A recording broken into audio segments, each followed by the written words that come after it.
Hello hi കൂട്ടുകാരെ. അപ്പോൾ ഇതാ ഇന്നൊരു വീഡിയോ ആയിട്ട് വന്നിട്ടുണ്ടേ. അപ്പോൾ ഇത് ഇന്നലത്തെ വീഡിയോയുടെ ബാക്കിയാണ് കേട്ടോ. ഞാൻ പറഞ്ഞില്ലായിരുന്നോ നമ്മൾ പൂരിയും മുട്ടക്കറി ഉണ്ടാക്കണമെന്ന്. അപ്പോൾ അതിനുള്ള പുറപ്പാടിലാണ്. അപ്പോൾ ഉള്ളി അരിഞ്ഞപ്പോഴത്തേക്ക് എൻ്റെ കണ്ണ് ഭയങ്കരമായിട്ട് നീറി കേട്ടോ. അപ്പോൾ സാധാരണ ഞാൻ അരിയുമ്പോൾ മോക്കാണ് കണ്ണ് നീറുന്നത്. അപ്പോൾ അവൾ പറഞ്ഞു എൻ്റെ കണ്ണ് നീറാത്തതുകൊണ്ടായിരിക്കും അമ്മയുടെ കണ്ണ് നീറുന്നതെന്ന്. അങ്ങനെ എങ്ങനെയൊക്കെയോ ഉള്ളി അരിഞ്ഞ് തക്കാളിയും വെളുത്തുള്ളിയും പച്ചമുളകൊക്കെ ഇട്ടു. അതിൻ്റെ ഇടയ്ക്ക് മോള് പിന്നെ മുട്ട പുഴുങ്ങാനൊക്കെ വെച്ചിട്ടുണ്ടായിരുന്നു. ഒരു മുട്ട അക്കൂനുള്ളതാണ് കേട്ടോ.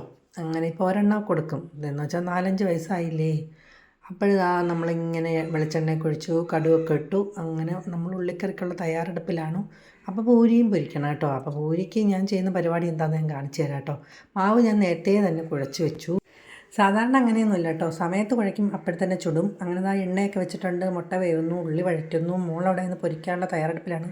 അപ്പോൾ ഞാൻ പരിപാടി എന്ന് പറഞ്ഞാൽ പലക എടുക്കാറില്ല, പ്ലേറ്റ് കമത്തിയിട്ട് അതിനകത്ത് കുറച്ച് എണ്ണയും കൂടെ തൂവി കൊടുത്തിട്ട് അങ്ങ് ചെറിയ പൂരിയാണ് പൊരിക്കുന്നത് കേട്ടോ. അങ്ങനെയാണ് ചെയ്യാറ്. എനിക്ക് പലക അത്രയ്ക്ക് പറ്റില്ല.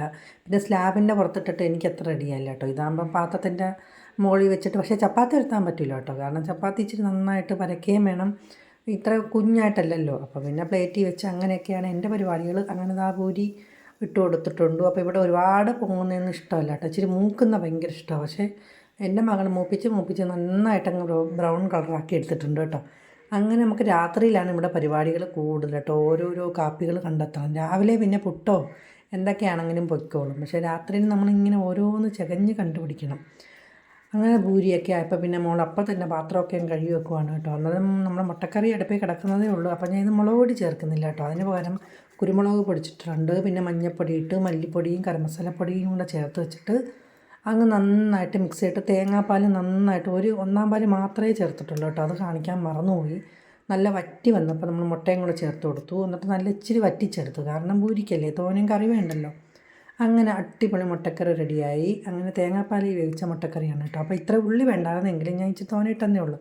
പിന്നെ നമ്മൾ ഗ്യാസിൻ്റെ പുറം അപ്പോൾ തന്നെ തുടച്ചു കേട്ടോ. കുറേ എണ്ണ വീണല്ലേ, അതുകൊണ്ട്. അല്ലെങ്കിൽ പിന്നെ ഫുള്ളങ്ങ് അഴുക്കായി കിടക്കും. അങ്ങനെ അതെല്ലാം കഴിഞ്ഞ് പിന്നെ അവിടെ എല്ലാം വൃത്തിയാക്കി. ഇനിയാണ് ചേട്ടൻ മീൻ കൊണ്ടുവരുന്നത് കേട്ടോ. അപ്പോഴത്തേക്ക് ചേട്ടൻ മീനായിട്ട് വന്ന് 6:30 ആയപ്പോഴത്തേക്ക് ചേട്ടൻ വരും.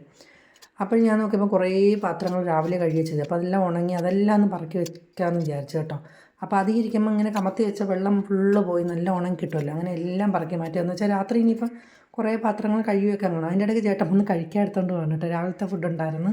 അപ്പോൾ പൂരി കഴിക്കത്തില്ല, രാവിലത്തെ എന്തെങ്കിലും ഉണ്ടെങ്കിൽ അന്നേരം കഴിക്കും. പിന്നെ പൂരിയൊക്കെ നമ്മൾ രാത്രിയല്ലേ കഴിക്കും. ചേട്ടൻ അറിഞ്ഞില്ല കേട്ടോ ഞാൻ ക്യാമറ ഓണാക്കി വെച്ചേക്കുന്നത്. ഞാൻ പിന്നെ പറഞ്ഞതുമില്ല. അപ്പോൾ അയലയൊക്കെ ഒന്നെടുത്ത് വെള്ളത്തിൽ ഇട്ടു, നന്നായിട്ടൊന്ന് കുതിരണ്ടേ. ചേട്ടൻ കഴിച്ചിട്ട് വരുമ്പോഴത്തേക്കൊന്ന് ഐസൊക്കെ പോയിരിക്കാൻ വേണ്ടിയിട്ടാണ് അങ്ങനെ ചെയ്തത് കേട്ടോ. അങ്ങനെ ആ അയലക്കകത്ത് നല്ല മണ്ണൊക്കെ വാരിയിട്ടിട്ടുണ്ട്. അപ്പോഴത്തേക്ക് പിന്നെ മോൾ വന്ന് പഠിക്കാനൊക്കെ ഇരുന്നു. അപ്പോൾ എൻ്റെ വീഡിയോ കാണുന്ന കൂട്ടുകാർ ഫുള്ള് കണ്ട് സപ്പോർട്ടൊക്കെ ചെയ്യണേ. പിന്നെ കറിക്കുള്ള തേങ്ങ അരച്ച് വെച്ചിട്ട് നമ്മൾ വഴറ്റിയിട്ട് പൊടിയിട്ടതിന് ശേഷമാണ് തേങ്ങ ഒഴിച്ചു കൊടുക്കുന്നത് കേട്ടോ. അപ്പോൾ ആ മുളക് പൊടിയും മല്ലിപ്പൊടിയൊക്കെ കുഞ്ഞു വാട്ടയൊക്കെ തീർന്നു, അതിലിട്ട് വെച്ചു. പിന്നെ വലിയ വാട്ടയൊക്കെ നിറച്ച് വെച്ചു. ചേട്ടൻ അപ്പോഴത്തേക്ക് അയലതാ ഇങ്ങനെ വെട്ടാൻ തുടങ്ങി. അപ്പോൾ നിറച്ചും ചെതമ്പലായിരുന്നു കേട്ടോ. അങ്ങനെ ഉപ്പൊക്കെ ഇട്ട് എല്ലാം റെഡിയാക്കി. അപ്പോൾ ഇത് ഉപ്പും പുളിയും പിഴിഞ്ഞ് വെച്ചിട്ട് കറിക്കുള്ള മീൻ വെട്ടി ഇങ്ങനെ വെച്ചേക്കും കേട്ടോ. കറി തിളയ്ക്കുമ്പോഴത്തേക്ക് ഇട്ട് കൊടുക്കത്തുള്ളൂ. അപ്പോഴത്തേക്ക് അതിനകത്ത് കുറച്ച് പുളിയൊക്കെ പിടിച്ച് ഉപ്പൊക്കെ പിടിച്ചിരിക്കും. അങ്ങനെ അത് മാറ്റി വെച്ച് പിന്നെ നാളെ പൊരിക്കത്തുള്ളൂ. പൊരിക്കാനുള്ള മീൻ ഫ്രിഡ്ജിലോട്ടും മാറ്റി. അപ്പോൾ പിന്നെ ഞാൻ എല്ലാവർക്കും പിന്നെ കഴിക്കാൻ കൊടുത്തു കേട്ടോ. കാര്യം 9 മണിയായി. അപ്പോഴത്തേക്ക് പിന്നെ മോൻ വന്നില്ലായിരുന്നു. ചേട്ടനും മോക്കും ഞാനിവിടെ കഴിച്ചു. മോൻ പിന്നെ 11 മണി കഴിയത്തില്ല ഇവരായി. അതുകൊണ്ട് പിന്നെ അവന് മാറ്റി വെച്ചിട്ട് ഞങ്ങൾ 3 പേരും കൂടെ കഴിച്ചു. പിന്നെ മീൻകറിയൊക്കെ അപ്പോഴത്തേക്ക് വന്നപ്പോൾ മീൻകറി നല്ല സെറ്റായിട്ട് ഇരിപ്പുണ്ടായിരുന്നു കേട്ടോ. കുറച്ചങ്ങ് വറ്റിച്ചു, കാരണം ഇവിടെ അവർക്ക് അധികം കറി വേണ്ടല്ലോ. ഞാൻ പിന്നെ കൂട്ടത്തതുമില്ല, അതുകൊണ്ട് നല്ലതായിട്ട് വറ്റിച്ച് വെച്ചു. പിന്നെ കുറച്ച് കടല എടുത്ത് വെള്ളത്തിൽ ഇട്ടു, കാരണം നാളത്തെ കടലക്കറി ആക്കാമല്ലോ. പുട്ടാണെങ്കിൽ കടലക്കറി ആകുമ്പോൾ പെട്ടെന്ന് കഴിക്കാമല്ലോ എന്ന് വെച്ചിട്ട്. പിന്നെ കുറച്ച് ചോറും വെള്ളവും നമ്മളിങ്ങനെ രാത്രിത്തേക്ക് മാറ്റി വെക്കുമല്ലോ. അങ്ങനെ അതൊക്കെ എടുത്ത് വെച്ചു. അടുക്കളയൊക്കെ നല്ല അടിപൊളി ക്ലീനാക്കിയിട്ട് കിടന്നാലേ ഒരു സ്വസ്ഥതയുള്ളൂ. അപ്പോൾ ഇന്നത്തെ വീഡിയോയും വിശേഷങ്ങളും ഒക്കെ ഇത്രയൊക്കെ തന്നെ ഉള്ളൂ കേട്ടോ. അപ്പോൾ വീഡിയോ കാണുന്ന കൂട്ടുകാർ ഫുള്ള് കണ്ട് സപ്പോർട്ട് ചെയ്യണേ. Okay, by.